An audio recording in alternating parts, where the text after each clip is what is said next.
Ja'far Shadiq.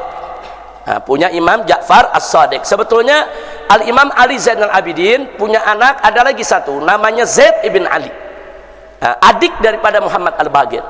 Saya tidak masukkan di sini karena kita hanya bicara nasab Ali Ba'alwi. Nah, Zaid itu juga mati terbunuh. Zaid itulah yang akhirnya diimamkan oleh yaitu mazhab Zaidi, saudara.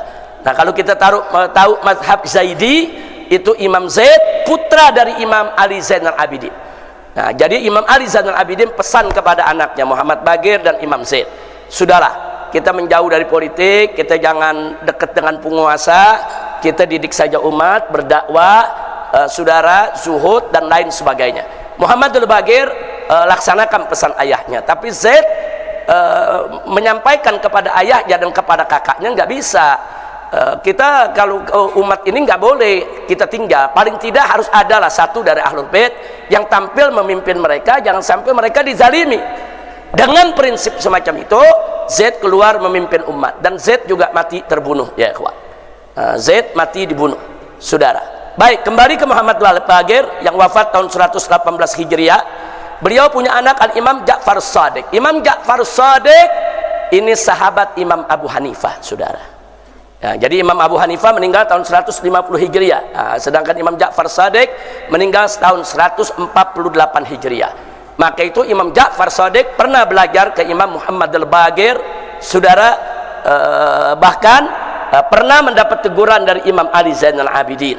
Jadi artinya orang-orang ini bukan fiktif, memang ada dalam sejarah. Alhamdulillah. Nah, kemudian Imam Ja'far Shadiq ini punya anak banyak, di antaranya Musa Al-Kazim. Nah, Musa Al-Kazim ini keturunannya disebut Al-Musawi atau Al-Kazimi. Itu banyak menyebar di Irak dan Iran, ya ikhwan. Jadi kalau kita ke Irak, ke Iran, nah ini banyak keturunan Musa Al-Kazim yang menyebar di sana, dan memang sebagian besar mereka mengikuti mazhab Syiah Ja'fari, saudara. Nah, sementara satu lagi Ismail. Nah, Ismail itu keturunannya banyak di Mesir. Nah, itu yang kita sebut akhirnya muncul mazhab Ismaili, saudara. Nah, tapi ada satu putra beliau yang terkecil, yaitu Al-Imam Ali Al-Uraidi. Nah, Imam Ali Uraidi ini tinggal di desa Uraid. Uraid itu nama desa, desa di pinggir kota Madinah. Nah, waktu saya pertama kali sekolah di Saudi Arabia, saya pernah berusaha untuk ziarah, dan saya dapatkan. Waktu itu saya ikut rombongan Habib Zain bin Smith, saya punya guru, rame-rame bersombongan dengan para santri. Kita ziarah ke Masjid Al-Imam Ali Uraidi dan magamnya di samping masjid, ya ikhwan. Jadi itu masih ada. Tapi beberapa tahun yang lalu, setahu saya 10 tahun yang lalu, itu diratakan oleh pemerintah Saudi. Jadi masjidnya sudah dibongkar rata, magam Imam Ali Uraidi juga dibongkar, saudara. Dan perbuatan semacam ini sangat berbahaya, karena ini kan bukti sejarah. Kalau makamnya dibongkar, nanti bukti sejarah hilang, saudara. Nah, katanya dipindahkan ke Baqi Al-Gharqad. Nah, wallahu a'lam, setahu saya dipindahkan ke Baqi Al-Gharqad. Tapi sebagaimana kita tahu, di Baqi Al-Gharqad kan nggak ada nisan yang pakai nama, ya ikhwan. Nah, itu semua terjadi. Tapi alhamdulillah, saya dengan rombongan saya punya guru pernah beberapa kali, bukan sekali, kita setiap malam tertentu dalam 1 bulan datang, kita ziarah, saudara. Masih ada masjidnya, masih ada magamnya ketika itu. Nah, jadi Uraid itu nama desa Al-Uraidi.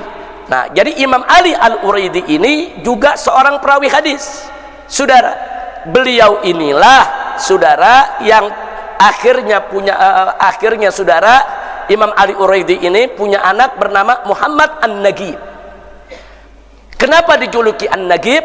Karena anaknya ini menjadi Naqabatul Ashraf, menjadi pemimpin para ashraf, para Ahlul Bait yang ada di zaman itu.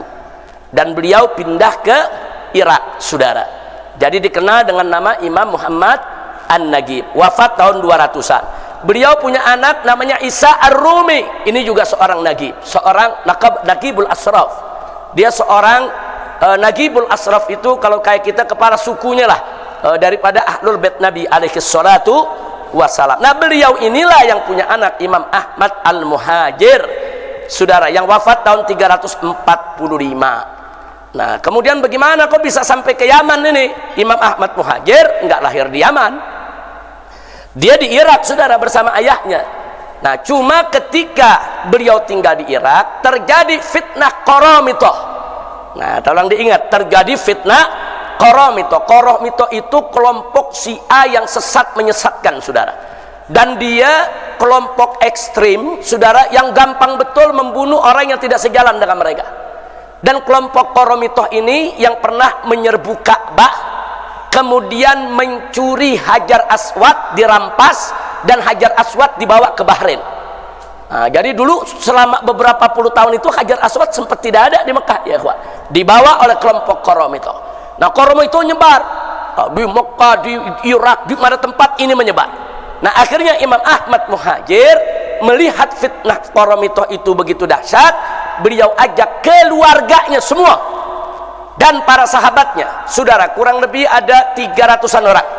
Itu rame-rame, saudara, dari Baghdad mereka rame-rame ke Madinah, kemudian ke Mekah. Nah, pada saat perjalanan itu terjadi perampasan Hajar Aswad, yang akhirnya beliau lihat ini fitnah udah kelewat batas, saudara. Di mana-mana terjadi kekacauan, huru hara, saudara. Akhirnya beliau bawa seluruh keluarga dan sahabatnya 300 orang ke Hadramaut.